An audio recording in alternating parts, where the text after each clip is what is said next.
Good morning, folks. It's Diamond with the Oppenheimer Ranch Project, Magnetic Reversal News, Sacred Geography, and Shinrin Yoku, bringing you a grand solar minimum update Monday, February 6th, around 1 p.m. Mountain Time 2023. A series of devastating earthquakes have brought death and destruction to Syria and Turkey over the last 24 hours. Two quakes, beginning with a 7.8, followed 12 hours later by a 7.5.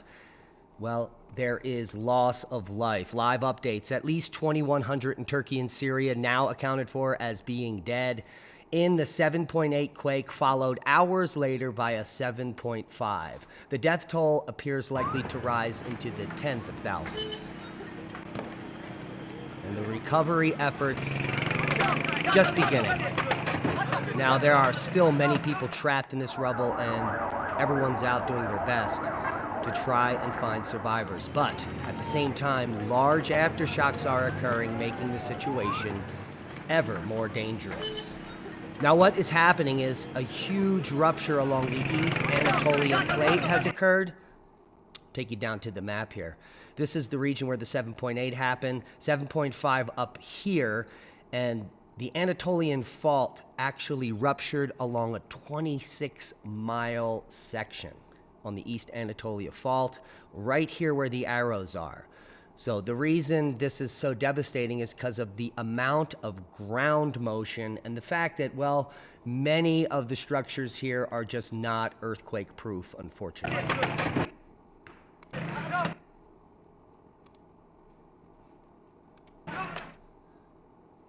We can see here some of the images of the devastation.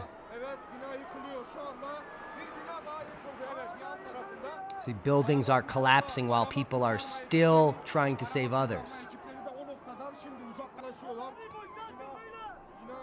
That's making the situation ever more dangerous.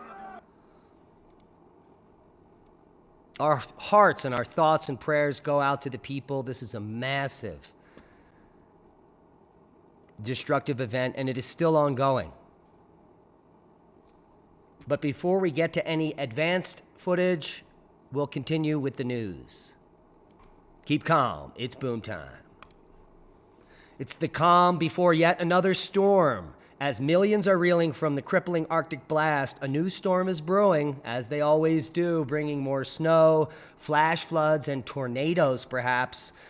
The ice storm that came through, there are still power outages and problems in Texas and Arkansas, but only about 50,000 currently without power.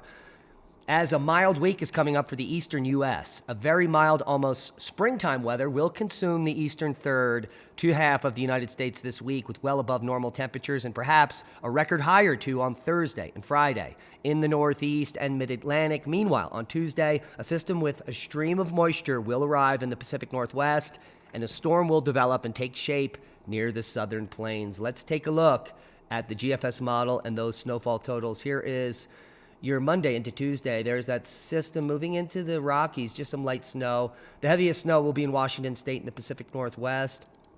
Here's Wednesday. Little Clipper's going to be bringing some snow to the Northeast, Vermont, New Hampshire, as well as Maine. And then that storm develops and drops down midweek into the U.S., and there is the snowfall totals through the weekend. So that second system moving in the Northeast will arrive on Thursday and Friday and should be bringing some precipitous amounts of precipitation into the Northeast once again. The biggest winner on the long-term forecast is the Cascades here and even Oregon. So heads up, that is the forecast. As an explosion occurred today in the wake of an Ohio train derailment. This is some toxic material and a very, very dangerous situation. So please heed all evacuation warnings in that area. And Buffalo, New York was hit with the strongest earthquake in 40 years. This is where that lake effect snow bomb creates 8 and 10 feet of snow sometimes right out here in Buffalo. So this could be a snowquake, but the largest quake in 4 decades happening in Buffalo. To some people, it sounded like a car hit their house. The 3.8 magnitude earthquake struck Monday morning near Buffalo, New York, the strongest recorded in 40 years. Now, more than 2,300 dead, as this number will definitely rise over the coming days as a powerful quake hits southern Turkey and Syria. And once again, here is that map and the rupture on the Anatolian Fault with huge amounts of displacement. And people are going into harm's way here to rescue people. As we showed you, there are structures that are still collapsing. Scenes of devastation unfolding right now in Turkey and Syria after what's being called one of the most powerful earthquakes to hit the region in a century.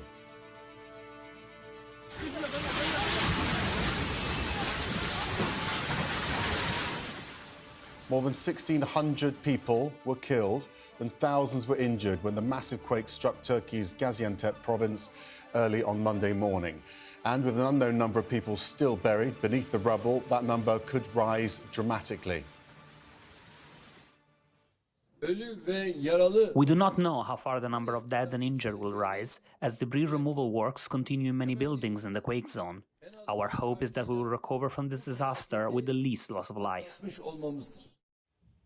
Rescue workers frantically searching for survivors in bitterly cold temperatures. But even as they do, major aftershocks are rocking the area. CNN's Scott McLean is following developments, joins us here in London with the latest on that. And these aftershocks are massive, aren't they?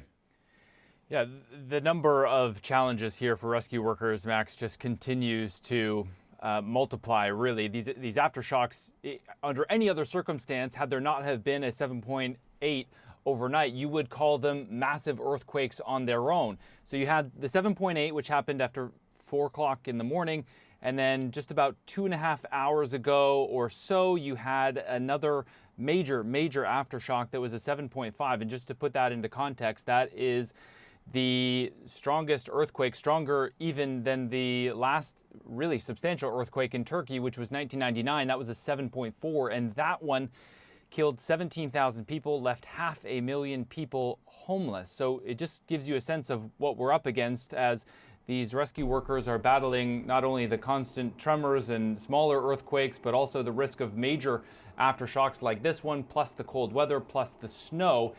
I just want to show you a piece of video that we've gotten in not long ago from Malatya. This was from the most recent aftershock there.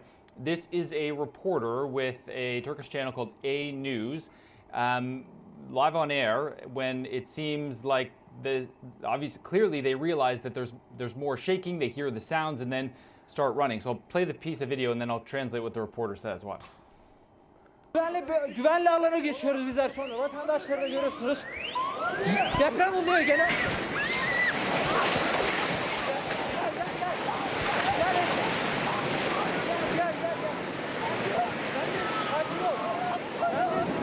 Absolutely insane.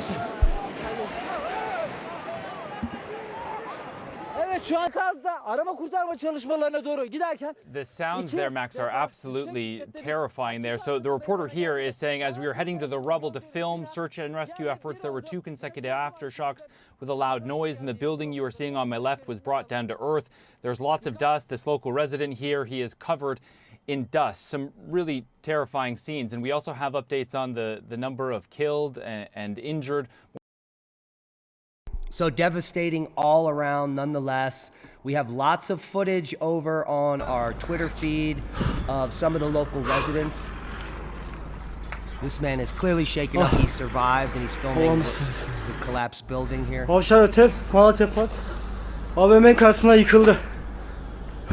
this was last night after the 7.8.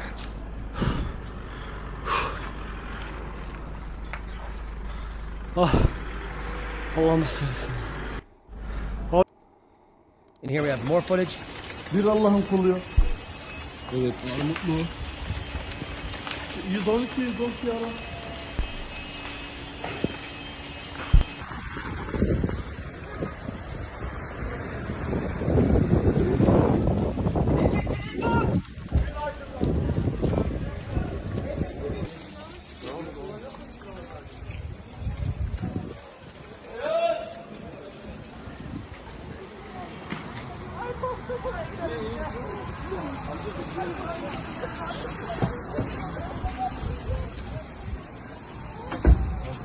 Tehlikeli. Nasıl getiriyor?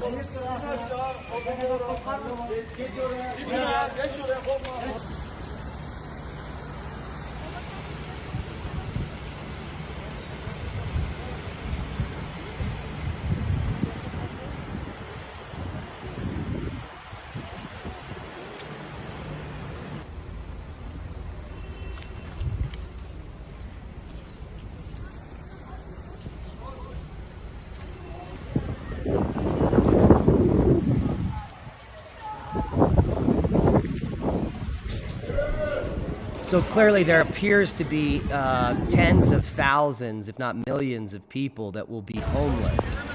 And extreme amounts of aid need to come to this region. Sırasından açtım, gittim, giyindim, çıktım. Çok yani.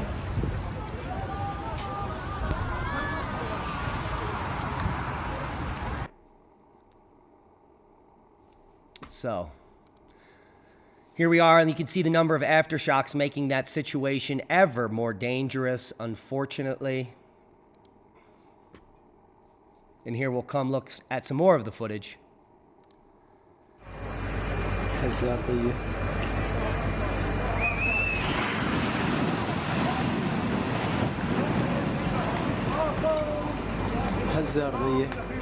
Yeah, clearly people were running because they knew that was about to happen.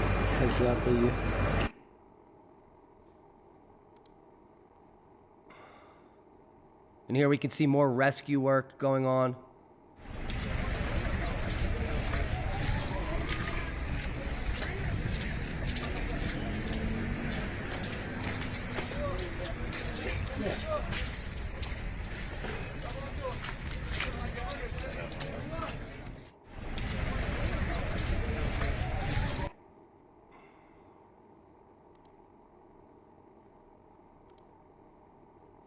And there we could see some of the rescue efforts.